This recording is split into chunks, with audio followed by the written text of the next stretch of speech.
নমস্কার। আমার কাছে অনেক বাচ্চার মায়েরাই আসে কমপ্লেন করে যে আমার বাচ্চা খুব জেদি, কোনো কথা শুনতে চায় না, আমি যেটাই বারণ করি সেটা বেশি বেশি করে করে। তো এই জিনিসগুলো ডিপেন্ড করে বাচ্চার এজের ওপর। ছোট বাচ্চা, টডলার এজ গ্রুপ বা একেবারে ছোট বাচ্চা যারা নার্সারি বা কেজি 1-এ পড়ে, এই ধরনের বাচ্চা যারা আছে তাদের সাইকোলজিক্যালি তারা নেগেটিভ কমেন্টকে ফলো করতে পারে না। তা আপনি যতই তাকে নেগেটিভ কমেন্ট দেবেন, যত বলবেন যে বাবু এটা করো না, বাবু ওটা করো না, বাচ্চা সেটা বেশি বেশি করে করবে। কারণ এই ধরনের বাচ্চা বা এই বয়সী বাচ্চাদের ব্রেনে নেগেটিভ কমান্ড ঠিকঠাক করে ফলো হয় না। এই কেসে আপনি কি করতে পারেন? আপনি স্ট্রিক্ট থাকবেন। আপনি বাচ্চার আবদার বা জেদকে মেনে নেবেন না, বরঞ্চ বাচ্চাকে পজিটিভ কমেন্ট বেশি বেশি করে দেবেন।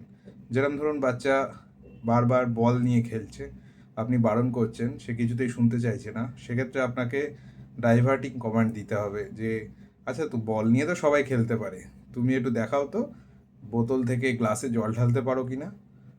সেক্ষেত্রে কী হবে, বাচ্চা বল নিয়ে খেলাটা বন্ধ করে দিয়ে বোতল থেকে গ্লাসে জল ঢালবে। এইভাবে একটার পর একটা পজিটিভ কমেন্ট আপনি দিতে থাকবেন, তাতে বাচ্চা কাম হয়ে যাবে। বা বাচ্চা যে বিষয়ে জেদ করবে সেই বিষয় থেকে ডাইভার্টিং অন্য কোনো বিষয়ে আপনাকে বলতে হবে।